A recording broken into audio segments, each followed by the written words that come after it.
Today on our Tech for Business podcast, we're joined by Alex, the Assistant Director of Services. We've talked before on this podcast about IT shortages. Today, we're talking about this IT skills gap. So just some statistics up front, which I will link in the description.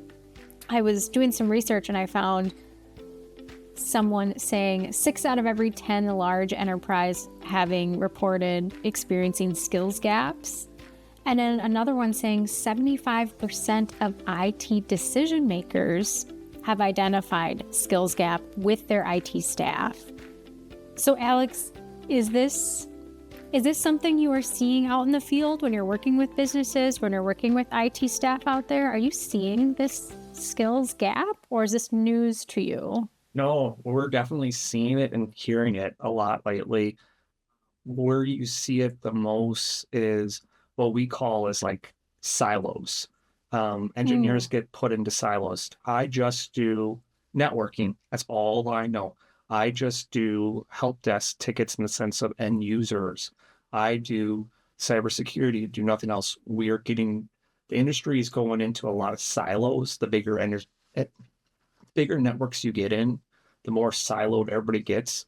The days of the jack of all trades, Swiss Army knives of IT engineers are starting to become further away. It's just everybody wants you to be specialized in something. So we are definitely seeing it in the market right now of those shortages of engineers who know it all and don't want to just know one specialty 100%. I could see a problem with that other side, though. A jack of all trades is it's hard to have really deep knowledge in something when you're doing everything. And then the other side of it is, if you are really deep into one thing, you can't be helpful anywhere else. So this is a trick question, I guess, is there really a right way to do it? That's a great question. It depends on what you're looking for. There's two ways to look at that, as a business and as an engineer. We'll focus on the business side of things because that's where we are more or less talking about. But as a business, you want that knowledge, I think, of a little bit of everything, so they can, even if it's just a base knowledge in some other areas, they can at least help cover vacations or shortages or something like that they can at least don't lose traction when they're gone. But yeah, there are some benefits of knowing your craft very well. Definitely in our industry where it's changing every day. I mean, you blink and the industry has already made a different turn, a left turn instead of a right turn that you're expecting differently. I mean, our field's changing drastically, definitely with AI right now. I mean, it's changing even faster than we ever thought it would. I mean, that kind of leads me into my next question is, what do you think the cause of the skills gap is? And you kind of mentioned AI and this rapid technology change. Could you kind of expand on that and sort of how it's resulting in this skills gap? Yeah, I mean, right off the bat, you have other industries more exciting, more glamorous in IT than IT help desk and engineer and those degrees. Cybersecurity was our first initial cut into the share of people we had going to school for it. Before, we were fighting against people doing programming. That was our initial first battle, and then we all paid. You got accustomed with that shortage, and then we had security nip into our heels again, where you have people wanting to specialize in there, and then now you have AI. Now it's coming in, and people are going to school for that. And that's going more back to the programming side of things a little bit more, but then it's kind of putting life back into there. So now you're splitting people going to school in 3 areas and specialties, and let's be honest, there's a financial side of the things too. But some of those other areas right now, AI and security, pay a lot more than your traditional help desk employee, and that's why you're starting to see a bigger skills gap because there's not a lot of interest in the field for that. Definitely. So, if you were a business, like I had mentioned earlier, that Mhm. you're seeing this skills gap and issues in your department, what what can you really do? Yeah, so there's two major options you have. Let's actually let me rephrase that. You have three. You can obviously hire more staff, which comes at a cost, literally a cost. Hmm. Um, you have the ability to invest in them in training. That's a big thing in our industry right now. Is there's a lot of good companies that are producing a lot of training content and stuff like that to help give your employees, your IT staff, the education. And the third one, and a little biased too, is the managed service route and the providers that are out there. And that gives you the ability of outsourcing some of your staff and the knowledge. Now, not that our engineers know everything, but you go from one to 40, 60, 80, you know one of them Hmm. is going to have the answer and have seen it. And your odds just go up when you can tap into a bigger pool of engineers and help desk knowledge than you can with just one individual. For sure. Well, I was going to try to catch you on that question because if everyone else is seeing issues with skills, I mean, how is your team, even in an MSP, able to stay relevant and stay on top of things? Yeah. And you mentioned like when you have 40 of them, someone is experienced in that. Yeah, yeah. So we're fortunate that we have engineers coming right out of school and people who have 20 plus years in the industry. So you've seen a lot. So that's one, just exposure is one. Two is we invest a lot into training. That's why I kind of put it into my things of what you can do too yourself is we invest a ton of money into training and that helps them be able to be exposed to it. And really, the last one, that's the hardest thing to do as a single off company is exposure. Not Hmm. years of exposure, but exposure to the different technologies. We see it all, and all the manufacturers, all the different ways, good ways, bad ways for things to be set up. We see it all, and that also helps with that growth. So I'd say that, what we're doing Hmm. currently. I mean, we've talked about compliance on this podcast too. There's a huge part about having a business that has all these compliance expectations. Even if you are not in an industry that requires that, having a staff or this IT group that has to be trained on so much extra because of who else they support is kind of a benefit. I can imagine the expectation on your employees are potentially higher than a one person in a one business field. Yeah, I could probably say we probably go through a little bit more screening and training in all the different areas of compliance. So that alone and the exposure that we give them to understanding the difference between HIPAA and everything like that and why what it all covers and then you have all the banking industries, you have government and everything like that. And once you start to get into deeper into that, you start to get a better understanding of why MSPs are growing, and a good option is because of the amount of compliance that we have to know and are constantly being trained in and having to be held to. For sure. Can you talk a little bit about, so let's say I'm a business that, you know, I have an IT person on staff. I need a little extra support, but I don't need everything. I mean, how are you guys, what functions are sort of best for you guys to come in and support? What are some of those gaps that we're talking about today that you see a lot of that you're supporting? Does that question make sense? Yeah, so the biggest gap that we see primarily are two major gaps. You have a security gap, where Hmm. your staff just can't keep up with all the regulations that your insurance and everything else is carrying. And I know we talk a lot about that on this podcast. So I'll focus on my side of the house.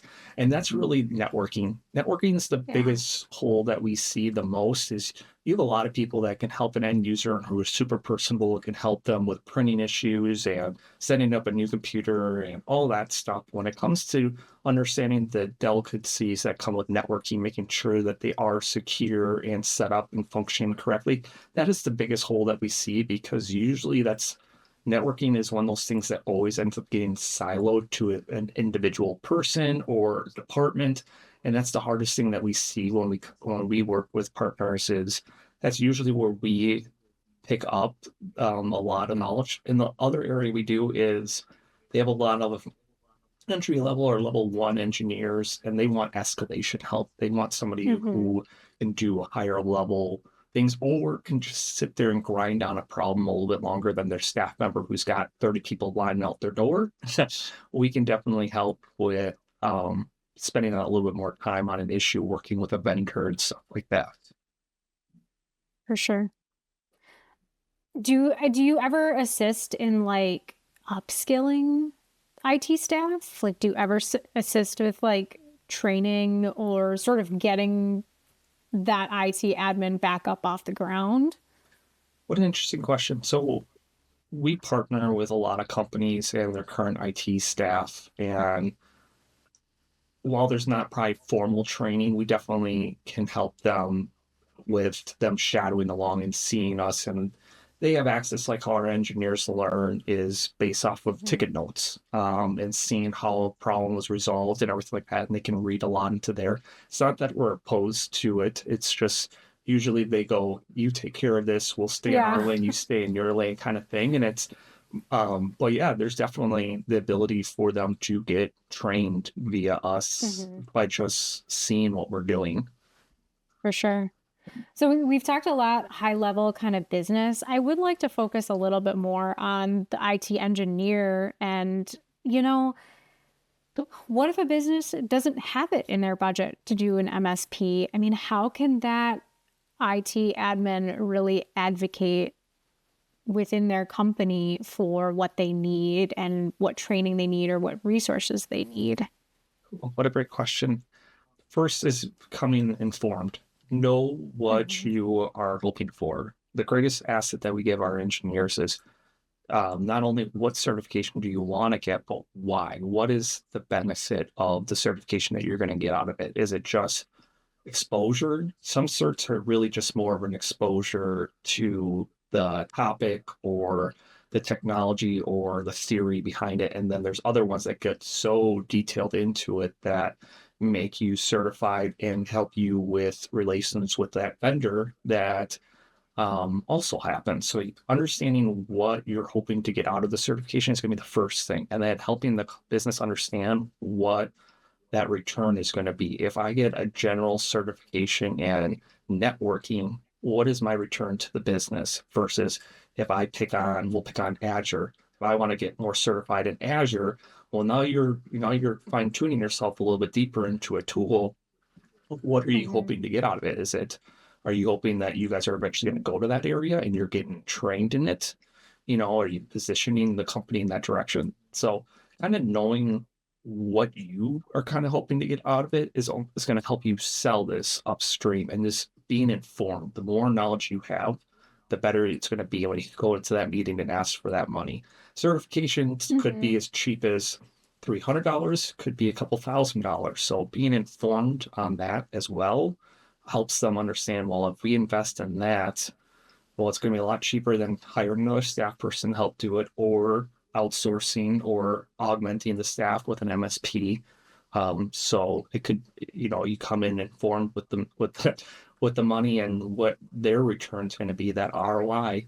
As an IT individual, you Yeah. know it very well. Definitely, our budgets are the most scrutinized because it's hard to see where the dollars go and what we do. But you come in with that, I Yeah. think you could have success. So let's say that this key person has kind of reflected on where they're sort of missing or what they're missing in their department. How do they prioritize where to start? Boy, such a great question. a staff of 1 and a staff of 20 is going to be slightly different because you can spread out the knowledge across 20 individuals versus 1. Now, as an individual, it's going to boil down to where do you see the biggest weakness and the biggest gain in your return. So I know that sounds like this throwaway answer because I'm not actually answering it, but it's just the truth. You're going to know based off of that list. So if you say, I need to learn security, I need to learn networking, I need to learn cloud. Okay, out of those 3 things, what helps me or what crosses over the most? Honestly, the first one is going to be networking that jumps out of the page. If you gave me those 3, I'd tell you go networking first. It's going to cross over between security because security is going to tell you to secure that aspect and talk about securing the network. And then Azure, while it's in the cloud, it still has networking components. Understanding that concept is going to help you. So simplify it to what is going to give you the best crossover. Start there and then build off of it would be my recommendation. For sure.